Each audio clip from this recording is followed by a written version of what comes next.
Party पर party के भीतर लोकतांत्रिक केंद्रीयवाद। लियू शाओची। हमारी पार्टी सिर्फ व्यक्तिगत सदस्यों का समूह नहीं है। यह एक निश्चित सिद्धांत के अनुसार स्थापित एक एकीकृत जैविक निकाय है। यह अपने नेताओं और उसके रैंक और फाइल का एक संयोजन है। यह एक एकीकृत निकाय है जिसमें एक मुख्यालय, केंद्रीय समिति, सभी स्तरों पर पार्टी संगठन और सदस्यता का व्यापक निकाय शामिल है, और इसे एक निश्चित सिद्धांत यानी पार्टी में लोकतांत्रिक केंद्रीयवाद के अनुसार स्थापित किया गया है। किसी कारखाने या गांव में 3 अलग अलग पार्टी सदस्य तब तक पार्टी संगठन नहीं बनाते जब तक कि वे लोकतांत्रिक केंद्रीयवाद के सिद्धांत के अनुसार संगठित न हो। सामान्य परिस्थितियों में 3 में से एक को समूह का नेता और अन्य 2 को उसके सदस्य होना चाहिए। इस तरह सभी गतिविधियों में एक नेता और 2 अनुयायी होंगे, और केवल तभी ऐसा समूह पार्टी संगठन का प्रकार बन जाता है जो नई ताकत पैदा करता है। सर्वहारा वर्ग की ताकत संगठन में निहित है। जैसा कि पार्टी संविधान में निर्धारित किया गया है, लोकतांत्रिक केंद्रीयवाद का अर्थ है लोकतंत्र के आधार पर केंद्रीयवाद और केंद्रीय मार्गदर्शन के तहत लोकतंत्र। ये लोकतांत्रिक और केंद्रीकृत दोनों है। ये नेता और नेतृत्व के बीच, उच्च और निम्न पार्टी संगठनों के बीच, व्यक्तिगत पार्टी सदस्यों और समग्र रूप से पार्टी के बीच और पार्टी की केंद्रीय समिति के बीच संबंधों को दर्शाता है। सभी स्तरों पर पार्टी संगठन और रैंक एंड फाइल पार्टी सदस्य। जब हम कहते हैं कि पार्टी केंद्रीयता लोकतंत्र पर आधारित केंद्रीयता है, तो इसका क्या अर्थ है? इसका अर्थ है कि पार्टी के प्रमुख निकाय लोकतांत्रिक आधार पर सदस्यता द्वारा चुने जाते हैं और उनका विश्वास प्राप्त करते हैं।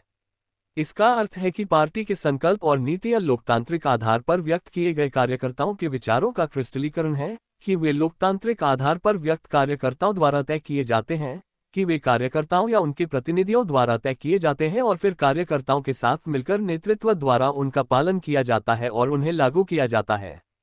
पार्टी के प्रमुख निकायों का अधिकार पार्टी सदस्यता द्वारा प्रदान किया जाता है। इसलिए इन निकायों को सदस्यता की ओर से सभी पार्टी मामलों के प्रबंधन में केंद्रीकृत नेतृत्व का प्रयोग करने और निचले स्तरों पर संगठन और पार्टी सदस्यों से आज्ञाकारिता प्राप्त करने का अधिकार है। पार्टी के भीतर व्यवस्था इस सिद्धांत पर बनी है कि व्यक्ति संगठन के अधीन है, अल्पसंख्यक बहुमत के अधीन है, निचला स्तर उच्च स्तर के अधीन है और सभी घटक संगठन केंद्रीय समिति के अधीन है। दूसरे शब्दों में, पार्टी की केंद्रीयता लोकतंत्र पर आधारित है, न कि उससे अलग। ये निरंकुशता नहीं है। हम क्यों कहते हैं कि पार्टी का लोकतंत्र केंद्रीकृत मार्गदर्शन के तहत लोकतंत्र है? इसका मतलब है कि पार्टी की हर बैठक एक प्रमुख निकाय द्वारा बुलाई जाती है और उचित नेतृत्व के तहत पूरी की जाती है। हर प्रस्ताव या निर्णय को अपनाने से पहले पूरी तैयारी और सावधानीपूर्वक विचार विमर्श किया जाता है। हर चुनाव उम्मीदवारों की सावधानीपूर्वक तैयार की गई सूची के आधार पर होता है। पार्टी के पास एक एकीकृत पार्टी संविधान और उसके सदस्यों के लिए एकीकृत अनुशासन है और एक एकीकृत अग्रणी निकाय है जिसका पालन पूरी सदस्यता को करना चाहिए। दूसरे शब्दों में, आंतरिक पार्टी लोकतंत्र नेतृत्व से रहित लोकतंत्र नहीं है, न ही यह अति लोकतंत्र है, न ही यह पार्टी में अराजकता है। लोकतांत्रिक केंद्रीयता एक अनुशासन है जो पार्टी के रीढ़ की हड्डी के नेताओं को पार्टी सदस्यता के रैंक और फाइल के साथ जोड़ता है। यह एक ऐसी प्रणाली है जिसके माध्यम से रैंक और फाइल के विचारों को क्रिस्टलीकृत किया जाता है और उनके द्वारा क्रिस्टलीकृत विचारों को लागू किया जाता है।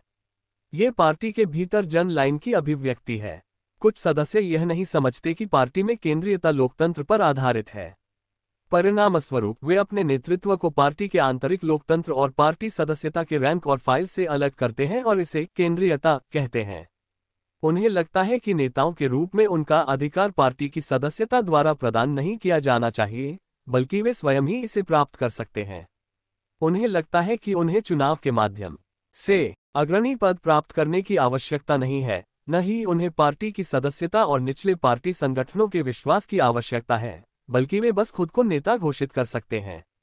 उन्हें लगता है कि वे रैंक और फाइल के विचारों को एकत्रित करने की प्रक्रिया से गुजरे बिना मनमाने ढंग से दिशा निर्देश और प्रस्ताव अपना सकते हैं। पार्टी सदस्यता के रैंक और फाइल के साथ खुद को पहचानने के बजाय वे उससे ऊपर खड़े हैं।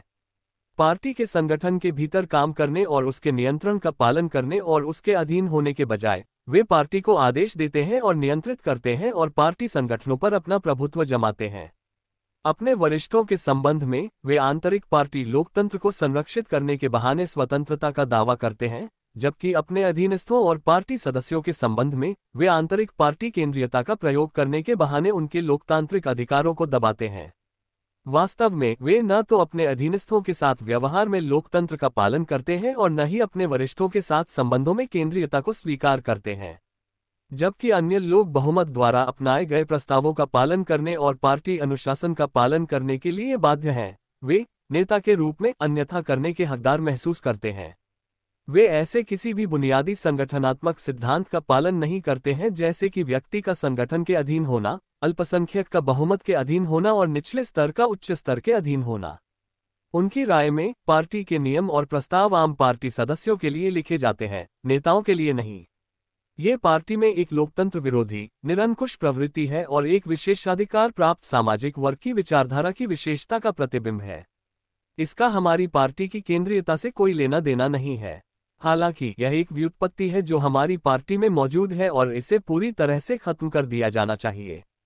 ऐसे अन्य साथी भी हैं जो यह समझने में विफल रहते हैं कि पार्टी में लोकतंत्र केंद्रीकृत मार्गदर्शन के तहत लोकतंत्र है। वे अपने कार्यों को पार्टी के केंद्रीकृत नेतृत्व और समग्र रूप से पार्टी से अलग कर देते हैं।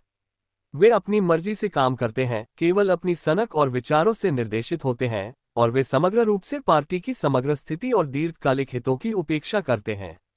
वे न तो पार्टी के अनुशासन का सख्ती से पालन करते हैं और न ही पार्टी के प्रमुख निकायों के निर्णयों का पालन करते हैं। वे सभी प्रकार की अराजनीतिक, सिद्धांतहीन टिप्पणियां करते हैं और संगठनात्मक सिद्धांतों की अवहेलना करते हुए अपने विचार फैलाते हैं। वे पार्टी के भीतर असंतोष पैदा करने के लिए चीजों को बढ़ा चढ़ाकर पेश करते हैं और खतरनाक आपात स्थितियों के दौरान भी वे अंतहीन खोखली बातें या झगड़े में लिप्त रहते हैं।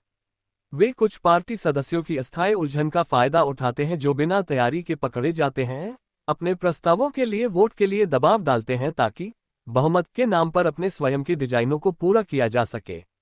ये अति लोकतंत्र की अभिव्यक्तियां हैं जिनका हमारे पार्टी लोकतंत्र से कोई लेना देना नहीं है। अति लोकतंत्र का खतरा, जैसा कि कॉमरेड माओ जेडोंग ने बताया है, इस तथ्य में निहित है कि यह पार्टी संगठन को नुकसान पहुंचाता है या पूरी तरह से बर्बाद कर देता है और पार्टी की लड़ने की क्षमता को कमजोर या पूरी तरह से कमजोर कर देता है। ये अनुशासन के प्रति निम्न बुर्जुआ वर्ग के व्यक्तिवादी विमुखता से उपजा है। जब यह विशेषता पार्टी में लाई जाती है तो ये राजनीतिक और संगठनात्मक रूप से अति लोकतांत्रिक विचारों में विकसित हो जाती है। ये विचार सर्वहारा वर्ग के संघर्ष कार्यों के साथ पूरी तरह से असंगत हैं।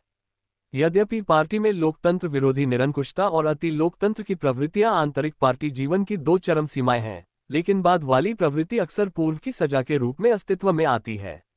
इस प्रकार जहां भी निरंकुशता की गंभीर प्रवृत्ति होती है, वहां अति लोकतंत्र का उदय होना निश्चित है। दोनों ही गलत प्रवृत्तियां हैं जो वास्तविक पार्टी एकता और एकजुटता के लिए हानिकारक और विनाशकारी हैं। पूरी पार्टी को उनके घटित होने के विरुद्ध कड़ी निगरानी रखनी चाहिए। अब हमें पार्टी के भीतर लोकतंत्र को पूरी तरह से विस्तारित करना होगा और पार्टी के भीतर उच्च स्तर का लोकतंत्र लाना होगा। साथ ही हमें इस अत्यधिक विकसित लोकतंत्र के आधार पर पार्टी नेतृत्व में उच्च स्तर की केंद्रीयता को प्रभावित करना होगा। पार्टी की छठी केंद्रीय समिति के छठे पूर्ण अधिवेशन को अपनी रिपोर्ट में कॉमरेड माओ त्से-तुंग ने कहा, हमारा देश ऐसा है जिसमें छोटे पैमाने पर उत्पादन और पितृसत्तात्मक व्यवस्था प्रचलित है और पूरे देश में अभी तक कोई लोकतांत्रिक जीवन नहीं है। परिणामस्वरूप ये स्थिति हमारी पार्टी में पार्टी जीवन में अपर्याप्त लोकतंत्र के रूप में परिलक्षित होती है। ये घटना पूरी पार्टी को अपनी पहल को पूरी तरह से लागू करने से रोकती है। इसी तरह इसने संयुक्त मोर्चे और जन आंदोलनों में अपर्याप्त लोकतंत्र को जन्म दिया है। अब हालात कुछ अलग हैं। चीन के मुक्त क्षेत्रों में लोकतांत्रिक आंदोलन और आंतरिक पार्टी लोकतंत्र दोनों में काफी प्रगति हुई है, खास तौर पर सुधार आंदोलन और हमारे काम की समीक्षा के जरिए। वर्तमान 7वीं राष्ट्रीय कांग्रेस से पहले कार्यकर्ताओं द्वारा पार्टी के इतिहास और पार्टी लाइन पर स्वतंत्र और गहन चर्चा आंतरिक पार्टी लोकतंत्र के जोरदार उत्कर्ष का प्रतिनिधित्व करती है और इसने कांग्रेस के लिए पर्याप्त तैयारी प्रदान की है। हालांकि पूरी पार्टी में और स्थानीय पार्टी संगठनों में लोकतंत्र अभी भी अपर्याप्त है और इसे और बढ़ावा देने की आवश्यकता है। यही कारण है कि पार्टी के संविधान में आंतरिक पार्टी लोकतंत्र के विस्तार के लिए कई प्रावधान शामिल किए गए हैं। हमारी पार्टी अभी भी युद्ध लड़ रही है और वह भी एक लंबा युद्ध। जब तक हमारी तकनीकी स्थितियों और हमारे दुश्मन की स्थिति में बदलाव नहीं आते, तब तक ये युद्ध मूलतः एक तरह का गुरिल्ला युद्ध ही रहेगा। इसलिए जहां गुरिल्ला युद्ध की अनुमति हो वहां बैठकें और चुनाव होने चाहिए। युद्ध के बहाने पार्टी के भीतर लोकतंत्र में कोई अनुचित कटौती नहीं होनी चाहिए। मुख्य क्षेत्रों में पार्टी के नेतृत्वकारी निकायों के विभिन्न स्तरों का चुनाव करने के लिए जहां भी संभव हो संविधान के प्रावधानों के अनुसार सभी स्तरों पर पार्टी कांग्रेस और सामान्य सदस्यता बैठकें बुलाई जानी चाहिए।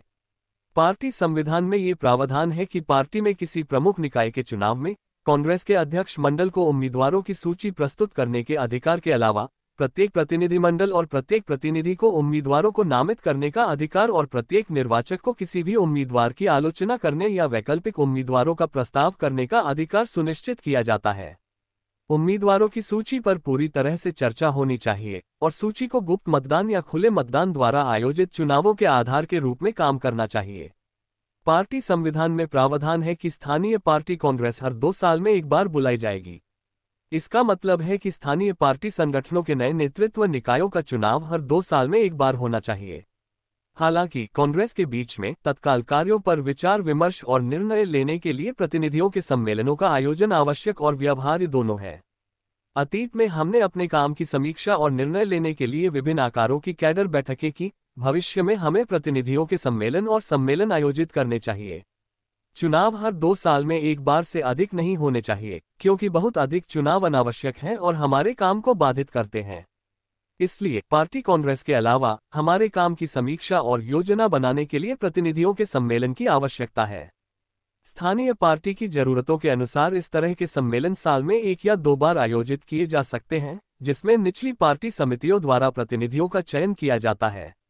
इस तरह के सम्मेलन में पार्टी समितियों के सदस्यों को हटाने या बदलने या उपचुनावों के माध्यम से और सदस्यों को जोड़ने का अधिकार होता है, लेकिन इसके प्रस्तावों और पार्टी समिति के सदस्यों को हटाने, बदलने या जोड़ने को संबंधित पार्टी समिति द्वारा अनुमोदित किया जाना चाहिए। इसका कारण यह है कि सम्मेलन पार्टी समिति के अधीन है, यद्यपि इसकी शक्ति अतीत की कार्यकर्ताओं की बैठकों से अधिक है। प्रांतीय या सीमा क्षेत्र, क्षेत्रीय, काउंटी या जिला स्तर पर पार्टी कांग्रेस और सम्मेलन रोटेशन में आयोजित किए जा सकते हैं। उदाहरण के लिए इस वर्ष प्रांतीय या सीमा क्षेत्र और काउंटी स्तर पर कांग्रेस उसी समय आयोजित की जा सकती है जब क्षेत्रीय और जिला स्तर पर सम्मेलन आयोजित किए जाते हैं। फिर अगले वर्ष इसे उलट दिया जाना चाहिए। विभिन्न स्तरों पर पार्टी समितियों का विस्तार किया जाना चाहिए ताकि विभिन्न कार्य क्षेत्रों के प्रभारी लोगों के साथ साथ जनता के साथ घनिष्ठ संबंध रखने वाले कार्यकर्ताओं को भी इसमें शामिल किया जा सके। संविधान के अनुसार प्रत्येक पार्टी समिति में एक स्थायी समिति का गठन किया जाना चाहिए जो दैनिक कार्यों की जिम्मेदारी संभाले। इसी प्रकार स्थायी समिति में विभिन्न कार्य क्षेत्रों के अग्रणी कार्यकर्ताओं को शामिल किया जाना चाहिए ताकि यह इलाके में विभिन्न प्रकार के कार्यों में से प्रत्येक के नियमित अग्रणी केंद्र के रूप में कार्य कर सके। पार्टी समिति जब आवश्यक हो सचिव की सहायता के लिए 1 या 2 सहायक सचिवों की सेवाएं ले सकती है और यह सुनिश्चित कर सकती है कि कोई भी काम छूट न जाए। समिति केवल आंतरिक पार्टी संगठनात्मक कार्य करने के लिए नहीं बनाई गई है, बल्कि इसे अपने इलाके में सभी गतिविधियों को निर्देशित करने वाले निकाय के रूप में कार्य करना चाहिए। आंतरिक पार्टी संगठनात्मक कार्य इसकी गतिविधियों का केवल एक हिस्सा है और इसे विशेष रूप से इसके संगठनात्मक विभाग को सौंपा जाना चाहिए। इसलिए सामान्य प्रकृति के निर्णय और योजनाएं समिति की बैठकों में चर्चा के बाद ही बनाई जानी चाहिए और निर्णय लिए जाने के बाद उन्हें लागू करने के लिए व्यक्तियों को नियुक्त किया जाना चाहिए।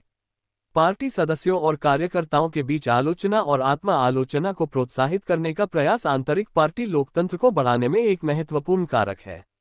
कॉमरेड माओ त्से तुंग ने अपनी रिपोर्ट में आत्मा आलोचना के महत्व पर जोर देते हुए कहा कि आत्मा आलोचना का कर्तव्यनिष्ठ अभ्यास हमारी पार्टी को अन्य राजनीतिक दलों से अलग करने वाली पहचान है। हमें अपनी पार्टी की नीतियों और कार्यों के संबंध में अपने पार्टी सदस्यों और कार्यकर्ताओं के बीच जिम्मेदारी की सकारात्मक भावना विकसित करनी चाहिए और हमें उन्हें अपने दिमाग का इस्तेमाल करके सवाल उठाने और अपने विचारों को स्पष्ट रूप से व्यक्त करने के लिए प्रोत्साहित करना चाहिए। इस उद्देश्य के लिए सभी स्तरों पर अग्रणी निकायों के प्रभारी लोगों को अपने नेतृत्व में काम में पाई गई कमियों और गलतियों की विस्तृत आत्मा आलोचना करने वाले पहले व्यक्ति होने चाहिए। उन्हें दूसरों की आलोचना को स्वीकार करने के लिए अपने मन में पूरी तरह से तैयार होकर, परेशान या अधीर हुए बिना और अपने आलोचकों को दबाने या दंडित किए बिना पार्टी सदस्यता और कार्यकर्ताओं के लिए एक उदाहरण स्थापित करना चाहिए। ये सफलतापूर्वक आंतरिक पार्टी लोकतंत्र को बढ़ावा देने का एकमात्र तरीका है। इस तरह के दृष्टिकोण के बिना पार्टी कांग्रेस और सम्मेलन भले ही नियमित रूप से आयोजित किए जाएं, वे नीरस और दोहराव वाले भाषणों और विशुद्ध रूप से नियमित मतदान से भरे हुए बेजान अलोकतांत्रिक सम्मेलन बन जाएंगे। हमारे कई साथी, जिनमें कुछ जिम्मेदार पदों पर भी हैं, अभी भी नहीं जानते कि सफल बैठक कैसे आयोजित की जाए। नतीजतन कई बैठकें विफल हो गई हैं या खराब परिणाम सामने आए हैं, और कभी कभी बैठकें पार्टी की सदस्यता और जनता पर भारी बोझ बन जाती हैं। स्पष्ट रूप से, बैठकें आयोजित करना अपने आप में लोकतंत्र नहीं है। उन्हें अच्छी तरह से संचालित किया जाना चाहिए ताकि वे लोकतंत्र, आलोचना और आत्मा आलोचना से परिपूर्ण हों। इस क्षेत्र में मार्गदर्शन के लिए हमें गुटियन बैठक के प्रस्ताव में कॉमरेड माओ ज़ेडोंग के निर्देश का पालन करना चाहिए, जो इस सवाल से संबंधित है कि बैठकों में भाग लेने के लिए पार्टी सदस्यों की रुचि कैसे जगाई जाए। अनुभव से यह साबित होता है कि जब भी कोई अग्रणी कॉमरेड सार्वजनिक रूप से ईमानदारी से और आवश्यक आत्मा आलोचना करता है, तो पार्टी के सदस्य और लोग अपनी आलोचना और आत्मा आलोचना विकसित करेंगे, अधिक पहल करेंगे और बेहतर एकता रखेंगे, अपनी कमियों को दूर करेंगे और अपने काम को बेहतर बनाएंगे। साथ ही कॉमरेड की प्रतिष्ठा कम होने के बजाय बढ़ेगी। पार्टी और जनता दोनों में ही इस बात की पुष्टि हुई है। दूसरी ओर, जब भी कोई अग्रणी कॉमरेड आत्मा आलोचना की भावना से रहित होता है, अपनी कमियों या गलतियों की आलोचना करने या उन्हें उजागर करने से इनकार करता है या डरता है और उन्हें छिपाने की कोशिश करता है या अपनी गलतियों से सीखने या आलोचना के लिए आभार व्यक्त करने में विफल रहता है, तो वह गुस्से से भर जाता है, तीखे जवाब देता है और अपने आलोचकों से बदला लेने के मौके तलाशता है। उस जगह पार्टी के सदस्य और लोग लोकतंत्र या आत्मा आलोचना को बढ़ावा देने में असमर्थ होते हैं, उनमें पहल और एकता की कमी होती है और वे अपनी कमियों को दूर करने और अपने काम को बेहतर बनाने में असमर्थ होते हैं। इससे जाहिर है अग्रणी कॉमरेडों की प्रतिष्ठा कम हो जाती है। इसलिए सभी स्थानीय पार्टी संगठनों के अग्रणी कर्मियों पर पार्टी के भीतर लोकतंत्र को बढ़ावा देने और व्यापक बनाने की बहुत बड़ी जिम्मेदारी है। पार्टी संविधान में प्रावधान है कि सभी स्तरों पर पार्टी संगठनों के प्रमुख निकाय और कार्मिक नियमित रूप से पार्टी सदस्यों और निचले पार्टी संगठनों को अपने काम की रिपोर्ट देंगे जिन्होंने उन्हें चुना है। ऐसी हर रिपोर्ट में उन्हें न केवल मौजूदा स्थिति और सफलताओं पर चर्चा करनी चाहिए, बल्कि कमियों, कमजोरियों और गलतियों पर भी चर्चा करनी चाहिए और उन्हें मतदाताओं और निचले पार्टी संगठनों से टिप्पणियां और आलोचनाएं मांगनी चाहिए। अनुभव से पता चलता है कि कई निचले पार्टी संगठनों या कार्यकर्ताओं के काम में त्रुटियों और कमियों की जिम्मेदारी उन पर नहीं बल्कि उच्च नेतृत्व निकायों पर है। ऐसी कई त्रुटियां और कमियां उच्च नेतृत्व निकायों द्वारा सही समय पर कार्य सौंपने और नीतियों को स्पष्ट करने में विफलता के कारण होती हैं। यहां तक कि जब उन्होंने ऐसा किया है तब भी त्रुटियां प्रासंगिक समस्याओं के साथ व्यवस्थित और गहन होने में उनकी विफलता के कारण होती हैं, या इस तथ्य के कारण कि उनके द्वारा तैयार किए गए कार्य और नीतियां गलत हैं। ऐसे मामलों में निचले पार्टी संगठनों या पार्टी सदस्यों और कार्यकर्ताओं पर जिम्मेदारी डालना या उन्हें दोष देना जायज नहीं है, क्योंकि ऐसी कार्रवाई उनके आत्मविश्वास को नष्ट कर देती है और उनकी पहल को कुचल देती है। बेशक निचली पार्टी समितियों, पार्टी सदस्यों और कार्यकर्ताओं को भी अपनी ओर से अपनी कमियों और गलतियों के प्रति आत्मा आलोचना की इसी तरह की भावना दिखानी चाहिए। आंतरिक पार्टी लोकतंत्र का अनिवार्य उद्देश्य पार्टी सदस्यों की पहल और गतिविधि को बढ़ावा देना, पार्टी के उद्देश्य के प्रति उनकी जिम्मेदारी की भावना को बढ़ाना और उन्हें तथा उनके प्रतिनिधियों को पार्टी संविधान के ढांचे के भीतर अपने विचारों को पूरी तरह से व्यक्त करने के लिए प्रोत्साहित करना है। इस तरह वे लोगों के उद्देश्य के लिए पार्टी के नेतृत्व में सक्रिय रूप से भाग ले सकते हैं और पार्टी की एकता और अनुशासन को मजबूत करने में मदद कर सकते हैं। आंतरिक पार्टी लोकतंत्र के वास्तविक विस्तार के माध्यम से ही स्वैच्छिक पार्टी अनुशासन को मजबूत किया जा सकता है, आंतरिक पार्टी केंद्रीयता को स्थापित और समेकित किया जा सकता है और अग्रणी निकायों द्वारा सही नेतृत्व दिया जा सकता है। इसलिए पार्टी संविधान में प्रावधान है कि सभी स्तरों पर पार्टी के अग्रणी निकाय आंतरिक पार्टी लोकतंत्र के सिद्धांत के अनुसार अपना काम करेंगे। पार्टी के भीतर उच्च स्तर के लोकतंत्र को सत्ता प्रदान करने का मतलब किसी भी तरह से आंतरिक पार्टी केंद्रीयता को कमजोर करना नहीं है। इसके विपरीत हम उच्च स्तर के लोकतंत्र के आधार पर उच्च स्तर की केंद्रीयता लाने का इरादा रखते हैं। दोनों को मिलाना चाहिए और एक दूसरे के विपरीत नहीं होना चाहिए। केंद्रीकृत नेतृत्व को बाद के बिना हासिल नहीं किया जा सकता है, जो केवल लोकतांत्रिक रूप से आधारित और अत्यधिक केंद्रीकृत नेतृत्व के तहत ही संभव है। यह मानना गलत है कि उच्च स्तर के लोकतंत्र से केंद्रीकृत नेतृत्व कमजोर हो जाएगा।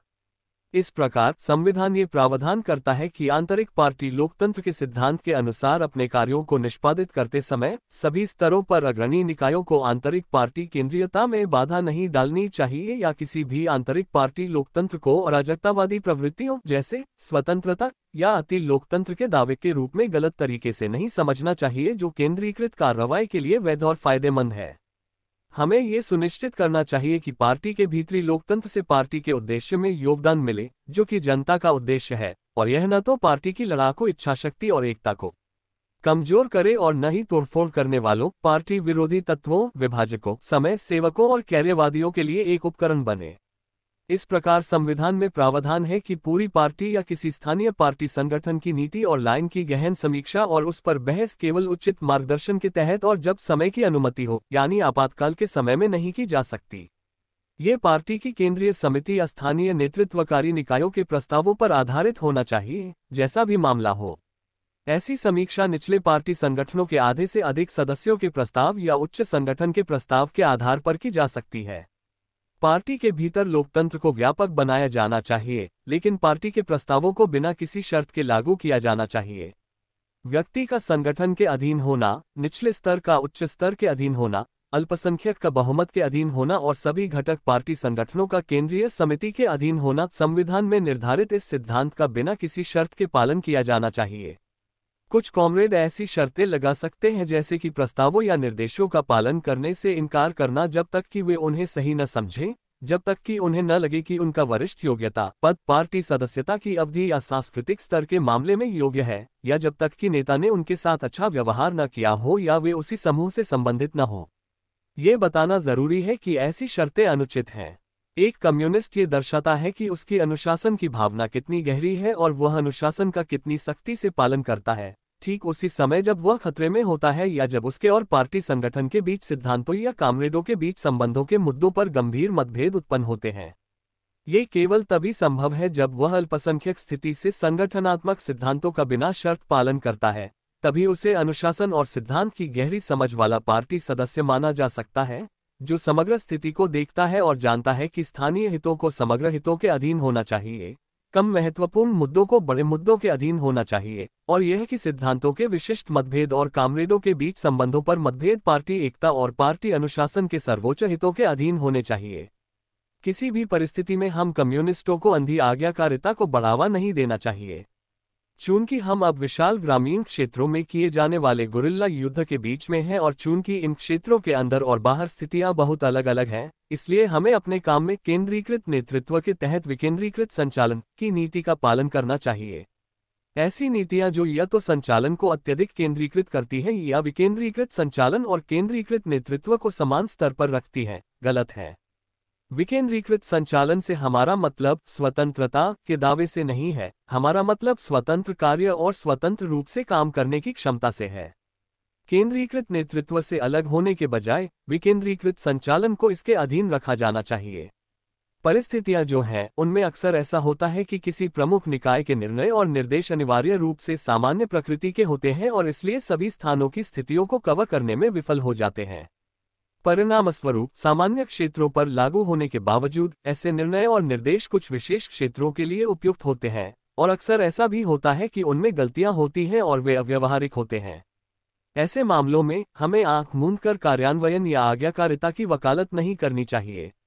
इसके बजाय हमें बुद्धिमानी और कर्तव्यनिष्ठ कार्रवाई को प्रोत्साहित करना चाहिए, जिसके लिए परिस्थितियों, निर्णयों और निर्देशों का गंभीर अध्ययन करने की आवश्यकता होती है। जब हम पाते हैं कि उनमें गलतियां हैं या वे स्थानीय स्थिति से भिन्न हैं, तो हमें उन्हें वापस लेने या संशोधन के अनुरोध के साथ मामले को उच्च निकाय के ध्यान में लाने का साहस करना चाहिए। हमें उन्हें आंख मूंदकर और हठपूर्वक लागू नहीं करना चाहिए, क्योंकि इससे धन और जनशक्ति की बर्बादी होगी और हम आम जनता से अलग हो जाएंगे। गलतियों की ओर इशारा करके कोई अधीनस्थ किसी भी तरह से अपने वरिष्ठ की अवज्ञा नहीं कर रहा है, न ही वह स्वतंत्रता का दावा कर रहा है, बल्कि वह ईमानदारी से निर्णयों और निर्देशों का पालन कर रहा है। ऐसे पार्टी सदस्य सबसे अच्छे पार्टी सदस्य हैं, क्योंकि वे न केवल स्वतंत्र विचार विमर्श करने में सक्षम हैं, बल्कि उच्च निकाय की त्रुटियों और कमियों को सुधारने में भी मदद कर सकते हैं। उनकी विशेष रूप से सराहना की जानी चाहिए। उच्चतर निकायों के निर्णयों और निर्देशों के प्रति 3 संभावित दृष्टिकोण हैं। पहला यह है कि उन निर्णयों और निर्देशों का पालन करें जो आपको पसंद हो, और जो आपको पसंद न हो उन्हें अनदेखा करें।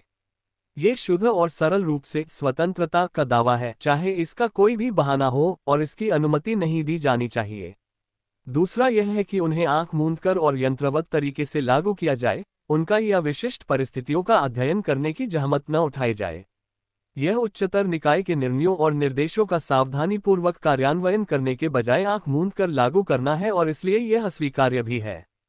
और तीसरा यह है कि परिस्थितियों और निर्णयों और निर्देशों दोनों का अध्ययन किया जाए, जो व्यावहारिक है उसे दृढ़ता से लागू किया जाए और जो अव्यावहारिक है उसके बारे में उच्चतर निकाय को विस्तृत कारण बताते हुए और संशोधनों का अनुरोध करते हुए रिपोर्ट की जाए।